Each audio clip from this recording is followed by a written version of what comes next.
दिसतोय कोसळतो, रस्ता दिसत नाही, एवढा पाऊस आहे.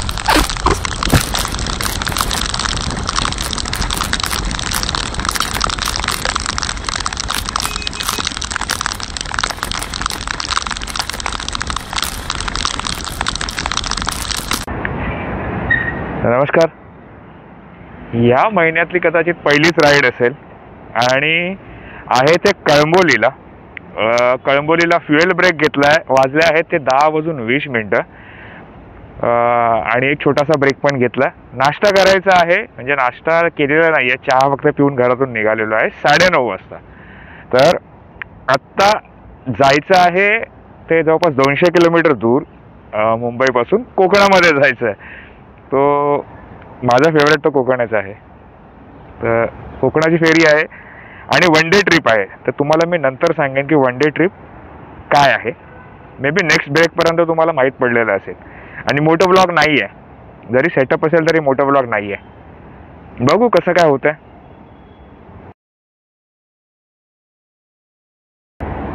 Mic texting okay, testing. तर आहोत आता आपण माणगावला आणि माणगावला उपजिल्हा रुग्णालय आहे, त्याच्या समोरच खानावळ आहे. ही श्रीराम समर्थ खानावळ. तिकडे जेवण घेतलं आणि आता पुढचा हॉल्ट असणार आहे तो थेट असणार आहे हरिहरेश्वरला. तर ही वन डे राईड आहे. हरिहरेश्वर 204 किलोमीटर गोरेगावपासून आणि आत्तापर्यंत साधारण 150 किलोमीटर कंप्लीट झालेले आहेत. 150 म्हणजे 160 नाही, 150 किलोमीटर कंप्लीट झाल्यात. तर आता पुढचा प्रवास तो आता बोलतात 1 तास लागतो.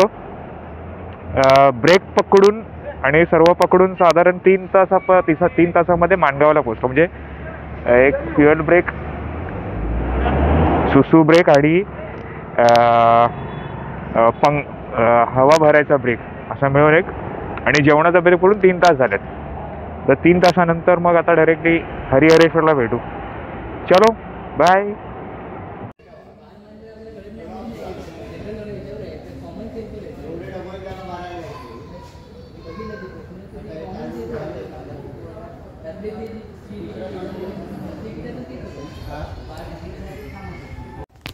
तर मंदिर उजव्या बाजूला सोडून मंदिराच्या डाव्या बाजूने वरच्या बाजूला रस्ता गेलाय. त्याला ब्रह्मकूप असं म्हणतात आणि जाताना बरेचसे तीर्थ लागतात असं तिकडे लिहून ठेवलेलं आहे.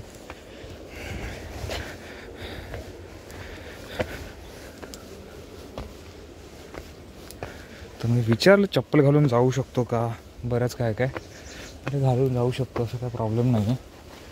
तर हा मंदिराचा परिसर आहे. ह्या बाजूला बीच आहे आणि त्या मागून रस्ता गेला.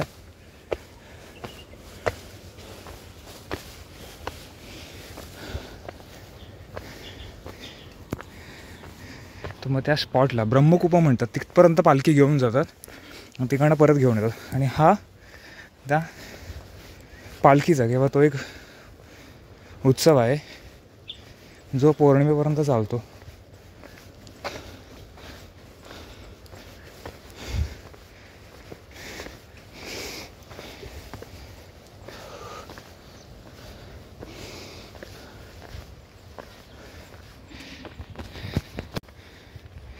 साधारण एक 20 ते 25 पावलं वर चढून आल्यानंतर म्हणजे थोडंसं एस्केलेशन घेतल्यानंतर असा काहीसा रस्ता लागतो आणि वाटतो थेट नंतर मंदिराच्या मागच्या बाजूला मे बी इकडनं त्या पायऱ्या आहेत.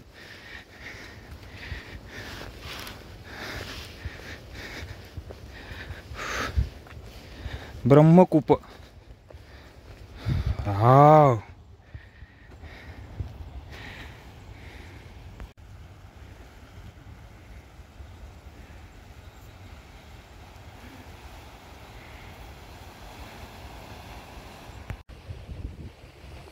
तर जसं मगाशी म्हटलं की वेगवेगळ्या ठिकाणी वेगवेगळी तीर्थ आहेत. तर हा जो मंदिराच्या मागच्या बाजूने रस्ता आहे तो आहे. आणि जसे इथे बरेचसे खडक आहेत तसेच हे पण खडक आहे. आणि हे इथे एक शिल्प आहे.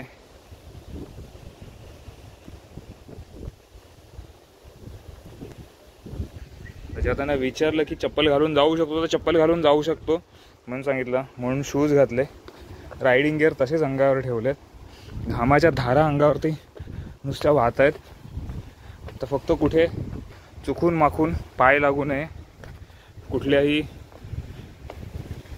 खडकाला, जो त्याच्यामध्ये शूज एकदम फ्लॅट आहेत त्यामुळे घसरण्याचे पण चान्सेस आहेत. सो हे एक अद्भुत असं ठिकाण. आणि खरोखर अशा ठिकाणी देव असल्याची प्रचिती येते. कारण तुम्ही बघू शकत असाल तर पूर्ण समुद्र एका बाजूने पसरला आहे, एका बाजूने पूर्ण कातळ जे लाटांनी आणि हवा, पाणी, पाऊस याने पूर्ण कातळ कोरून काढलेलं आहे. आणि एक वेगवेगळा नक्षा तयार झालेला आहे.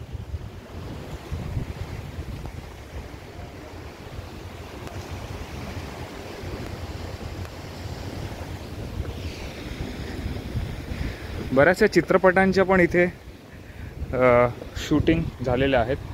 तर बघा, का मी सांगतोय की लक्ष देऊन चालणं गरजेचं आहे. तर इथे अजून एक हे जे दिसतंय हे इथे अजून एक ठिकाण आहे ज्याच्यावरून चालताना थोडंसं सावधपणे चालावं लागतं. आणि अशा काही नकाशा आहेत ना की असं वाटतं की सर्व ठिकाणी ते आता हे पायाचा ठसा कसा असतो तसं काहीसं आहे. सो एकदम पाऊल ठेवताना पण फार जपून ठेवलं लागतं. तर हे एक शिवलिंगासारखं जाणवतं. म्हणजे सर्व कसं एकदम दैवी असं वाटतंय.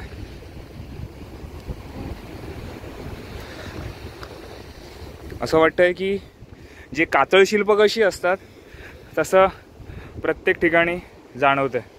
प्रत्येक ठिकाणी म्हणजे असं वाटतं की कातळ शिल्प कोरलेली आहेत.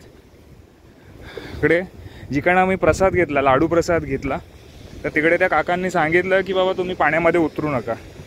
आणि योग्य आहे ते की कुठल्याही अजाणत्या ठिकाणी ज्याची आपल्याला जाण नाही आहे त्या ठिकाणी पाण्यामध्ये उतरू नये. आता हा सर्व प्रवाळ पसरलेला आहे का, कारण इथे कोणाचं येणं जाणं नाही आहे. आणि त्याच्यावरनं पाय सरकून हे जे सफेद दिसत आहेत ना, हे करवत कशी असते करवतीसारखं आहे. तुमचा पाय सरकला, हात त्याच्यावरती ठेवलात आणि सरकला तर ते पूर्ण चांबडी खोदून काढण्यासारखं होऊ शकतं. त्यामुळे अशा ठिकाणी थोडंसं सावधगिरी बाळगलेलीच उत्तम. सो हे असं काहीसं आहे. साधारण तिथे होतो आणि तिकडनं म्हणजे त्या पलीकडच्या बाजूला तो उतार आहे, ब्रह्मकूप म्हणतात त्याला. आणि तिकडनं असा रस्ता आहे, म्हणजे पूर्ण मोठी अशी प्रदक्षिणा झालेली आहे. आणि हा रस्ता असाच आहे, त्यामुळे पाय घसरतो, सांभाळून चालणं गरजेचं, लक्ष देऊन चालणं गरजेचं. जसं मी बोलत असेल ना, मी माझ्या फेसकडे ठेवलेलं, मी असं जमिनीकडे नॉर्मल तसंच ठेवतो, कॅमेरा अँगल तशीच असतात. त्यामुळे चालताना काळजी घ्या. तर फायनली इकडनं निघण्याची वेळ झालेली आहे. बाईक अशीच पार्क केलेली आहे उन्हामध्ये. तर आता सीट तापून जबराट गरम झाली आहे. सीटचं कवर देखील फाटलं आहे. सो आधी इथे पार्किंग होती ह्या इथे, पण ते बंद केली प्रायव्हेट प्रॉपर्टी म्हणून. आणि बोर्ड अजून पण तिकडे आहे, पण तिथे आहे मंदिराचा परिसर. ते झेंडा दिसतोय ह्या इथे मंदिराचा परिसर. तर नक्की भेट देण्याचं ठिकाण आहे. मंदिराच्या मागच्या बाजूने चढायचं आहे, मग उतरायचं आणि मग पूर्ण प्रदक्षिणा ह्या इकडनं प्रदक्षिणा पूर्ण होते मंदिरापर्यंत. तर बघण्यासारखं आहे, नक्की या आणि बघा. अजून काय बोलू? चला प्रवासाला सुरुवात करू. बाय. तर कधी कधी असे नजारे बघण्यासाठी पण एक ब्रेक घ्यावा लागतो. तर जस्ट जात होतो, म्हणजे इकडनं जाताना पण पाहिलं की सुंदर लँडस्केप आहे. साधारण एक आकाश आहे, आकाशाच्या खाली गर्द निळे डोंगर आहेत आणि त्याच्यानंतर सुकलेलं रानमाळ आहे आणि मध्ये मध्ये डोकावणारी हिरव्या रंगाची झाडं आहेत. तर मग हे अशी लँडस्केप म्हणजे त्यासाठी तुम्हाला घराच्या बाहेर पडावं लागतं. मग घरात फक्त व्हिडिओज बघून मजा नाहीत. मी आता जवळपास 1 महिना बाईक राईड किंवा 2 महिने बाईक राईडसाठी कुठेच गेलो नव्हतो. पण असा मोकळा रोड 70-80 30चं लिमिट आहे, पण 70-80 स्पीड आहे आणि सुपर मीन्स मनाला वेगळं ना की चैतन्य प्राप्त होतं अशा ठिकाणी.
घाट सेक्शन सुद्धा घाट घाटामध्ये गाडी आता घेऊन जायच्या एवढ्या पावसामध्ये चान्सेस आहेत की दरड पण कोसळण्याचे. 16899 60 बार 17,000 पार.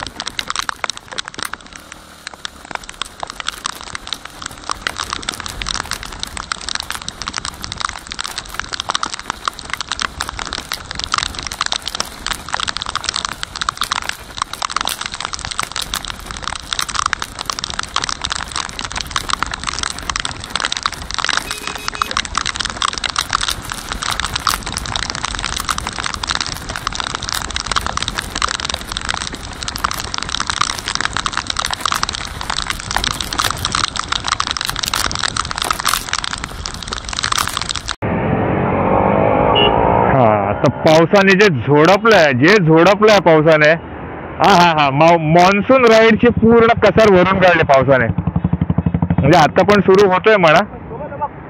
आता ठेवायचंय मोबाईल तर आतमध्येच ठेवायचा आहे तर बघू. पण जो पावसाने झोडपलाय ना हा आता आहे माणगावला. तर माणगावला पोहोचायला साधारण 1.25 तास लागला आणि ह्याच्या पुढे अजून जायचंय मुंबईला. आता वाजले आहेत ते 4:45 4:45 निघालो 4:45 म्हणजे एक तास वगैरे मध्ये बरोबर आहे. चला आता पुढच्या हॉल्ट वरती भेटू.